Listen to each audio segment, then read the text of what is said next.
মোবাইলের সামনে একটা ভিডিও এসেছে, আসুন সবাই মিলে প্রথমে ভিডিওটা দেখি। প্রশ্ন করলাম তোমরা কারা? এরা বললো যে আমরা আল্লাহর ফেরেশতা, আল্লাহ আমাদেরকে পাঠাইছে।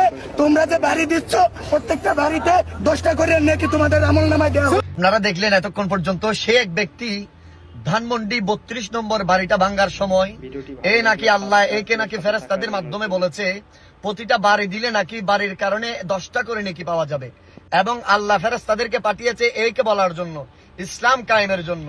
আমার মনে হয় পৃথিবীর সব চাইতে বড় মৃত্যুক ব্যক্তি দেখতে চাইলে এই ব্যক্তিটা।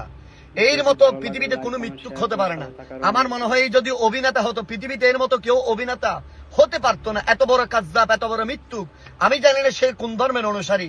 যদি মুসলমান হয় তার ঈমান চলে গেছে, যদি হুকুমতে যদি ইসলাম থাকতো এর কতল করা ওয়াজিব হয়ে গেছে। এই ব্যক্তি ফেরেশতাদের সম্পর্কে তুহমত দিচ্ছে।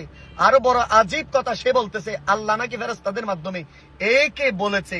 ফেরেশতাদের মাধ্যমে আল্লাহ নবীদের কাছে ওহী পাঠায় আর সলিহীন নেককার ব্যক্তিদের কাছে এলহাম করে।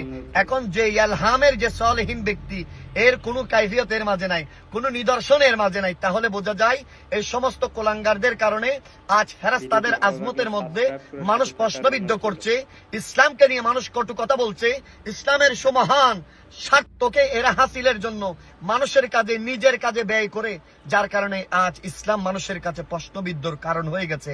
আজ যদি দেশের মানুষ যদি সজাগ হতো, দেশের মানুষ যদি ইসলাম সম্পর্কে ন্যূনতম জানতো, তাহলে এই সমস্ত কোলাঙ্গারদেরকে জাতির সামনে এনে এদেরকে লাগাতার জুতা পিটা করতো। আল্লাহ এদের থেকে ইসলামকে হেফাজত করুক। আসুন আমরা ইসলামকে জানি, ইসলামকে বুঝি।